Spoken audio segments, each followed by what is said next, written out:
I entered a short story contest and I put it off to the last day. So come with me to write a really quick short story.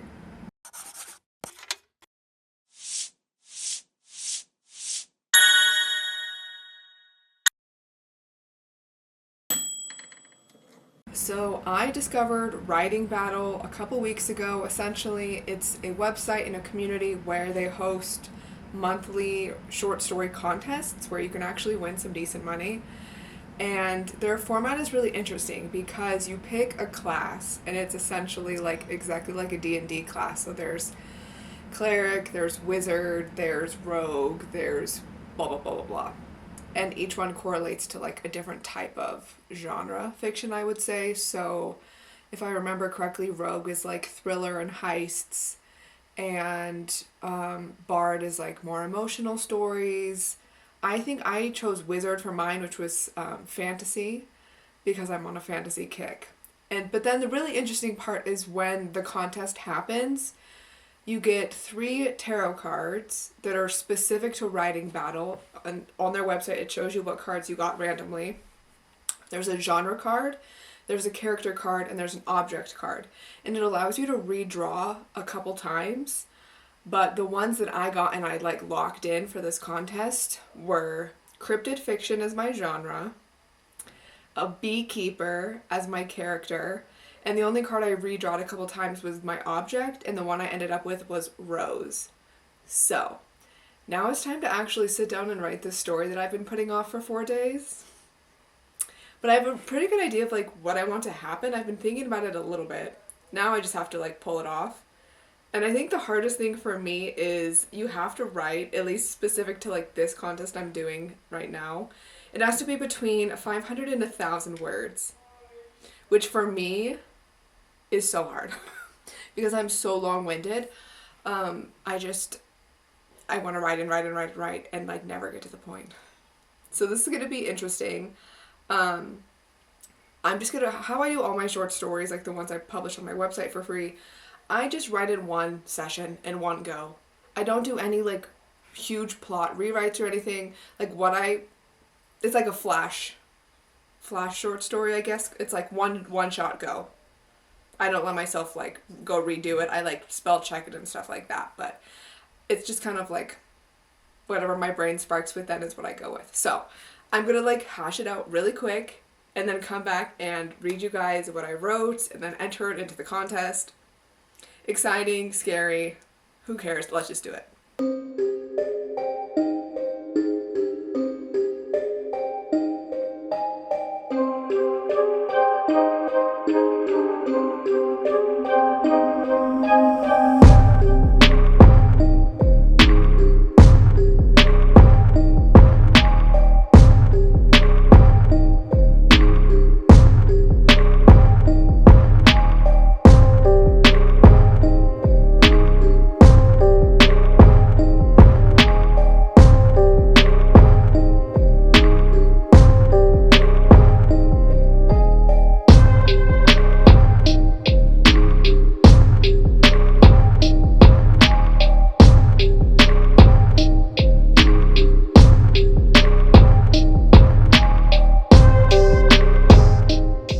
Okay, funny story.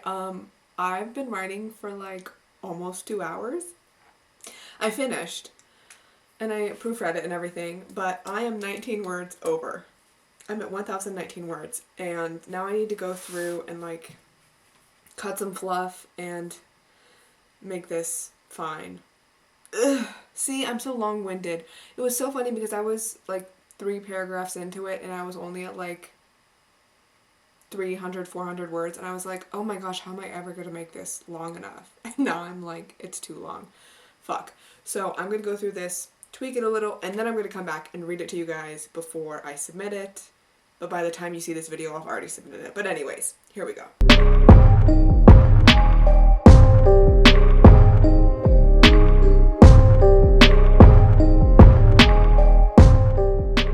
Okay, y'all, we finished. I am at 997 words. I think that's as good as it's getting. It's fine. Anyways, let me read this for y'all. I don't think it should be too long, but bear with me. I want your opinions. Here we go. The buzzing was incessant, the type of noise that sought to burrow into the tiny bones in his ear and never grant a moment's peace. But that's exactly what Kent found in it. His thickly gloved hands worked diligently. Every minuscule detail, down to the supportive curl of his thumb and the gripping flex of his fingers, was painstakingly careful as he removed a single frame from the wooden hive. Bees emerged from it like petals in bloom, though their keeper kept his heart as steady as his hold.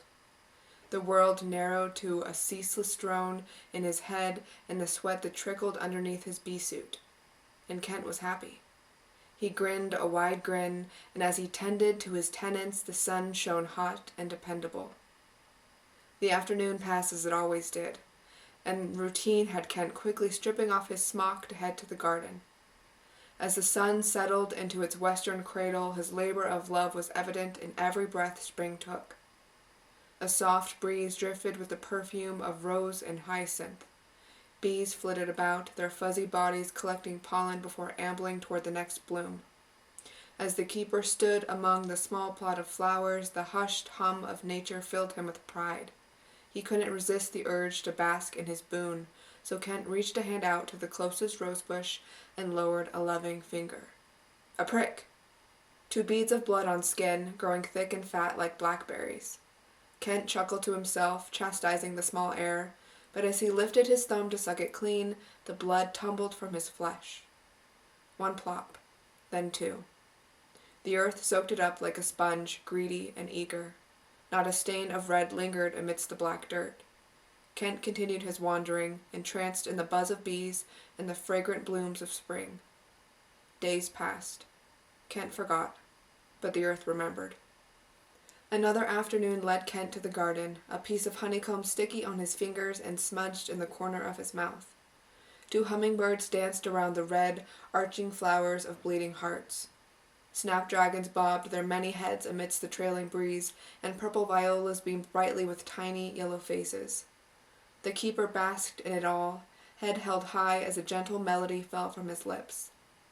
It wasn't until thick-soled boots stumbled over a patch of disturbed earth that the keeper's tune stalled. Kent looked down at the heap of rich soil and furrowed his brows. The rose bush was nearly overturned. Roots snapped and pushed to the surface, petals crushed against the black dirt like fallen stars. A grunt left Kent's mouth as he got down on his knees, hands already raking through the mess in search of answers. The bite came quick and painful. Kent reared back, tumbling onto his back as he clutched his tingling hand. A snake. The keeper's mind raced with too many thoughts as he rushed to right himself. Settling into a crouch and squinting through the glare, he held steady against threats known. Nothing moved from the soil. No rattling alarm sounded from the rapid flicker of a serpent's tail. All was quiet. All was silent. The keeper strained his ears to hear his bees and heard not the drone of the hive nor the lone hum of a pollinator drunk on his duties. The day carried not the call of birds nor the crawl of insects. Kent swallowed thick, the taste of honey lingering on his tongue. With an itching prickle on the back of his neck and a fear fostered by all those who came before him, Kent looked to his hand. Tiny puncture marks decorated the flesh between his thumb and index finger, dripping blood like a leaky faucet. The soil drank it happily, and the earth purred like a thing sated. But as the snap of roots and the flutter of petals reached the keeper's ears, crowding the void his hive once filled, he realized it wasn't the earth at all. Hand shaking, blood dropping with the beat of his heart like an offering, the keeper peered deep into soil. 2 eyes, as yellow as the strongest of his hive. The dirt-covered mound wriggled with worms, then twitched and shifted to reveal a violent shape. Dirt fell off its haunches as it shook rot-matted fur. 5 rows of teeth gleamed into a smile that dripped red. Kent's heart raced. His eyes went wide. The keeper watched a mass arise from his garden, crawling out of the earth on 4 legs. He craned his head as it loomed higher, fell back on his tailbone as wonder gave way to panic. Swallowed in its sights, Kent could only gasp for breath stolen by fear and gaze. He counted each of those sharp teeth, memorized every drop of his blood that slipped down their points.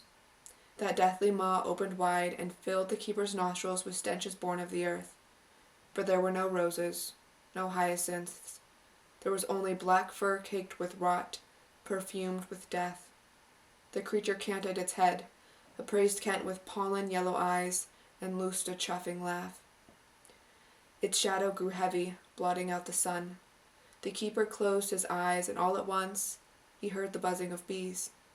He did nothing but sit amidst the earth, listening to the drone and pitch of the nature he knew. Kent twitched as fuzzy legs brushed over his skin, forced a heavy breath as honey dripped down his cheek. The smell found him next, but it was not that of rot and death, but of roses. The keeper felt loam under his fingernails as he dug them into the earth, felt the hot chuff of a spring breeze on his forehead. The afternoon took an eager inhale. There was nothing but the garden and the bees, and as the day was devoured, their keeper smiled. There we go. That's my story. I hope you guys like it.